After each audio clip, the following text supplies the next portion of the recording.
wafdigan ballaaran ee uu horkacayo madaxweynaha maamul goboleedka Puntland Dr. Cabdiraxmaan Sheekh Maxamed Faroole ayaa waxay ka soo cagadhigteen garoonka diyaaradaha Jomo Kenyatta ee magaalada Nairobi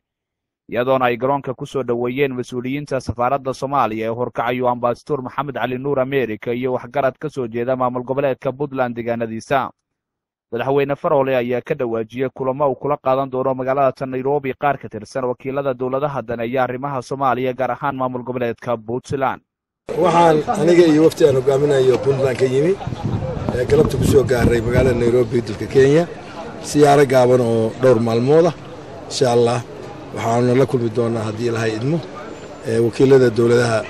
Soomaaliya daneeya qayb ka mid ah inta ka gaari karo. wadana Faroole ayaa sidoo kale sheegay inuu gudbi doono magaalada London ee dalka Britain halkaas uu kaga qayb gali doono shir looga hadlayo arrimaha burcadbadeedda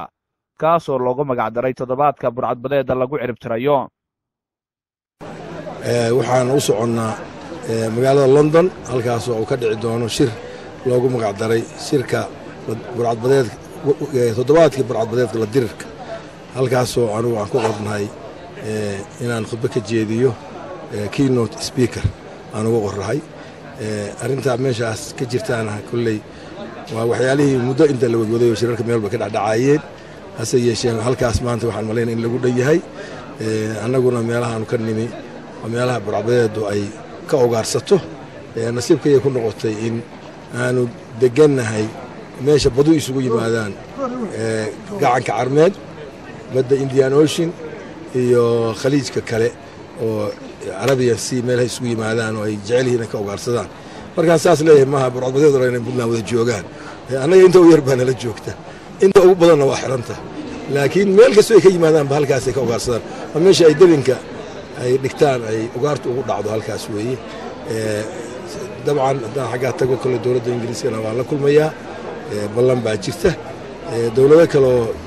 galbeedka Yurubna caasimad baan iyagana ka helay oo iyagana inaan soo marayaa dhici kara haddii waqtigu ii masaabaxo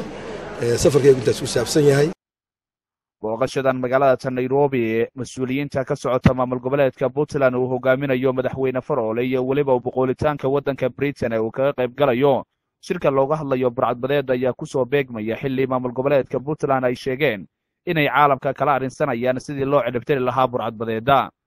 Maxamed Cusmaan Cumar Xabiib Royal 24 TV Nairobi Kenya.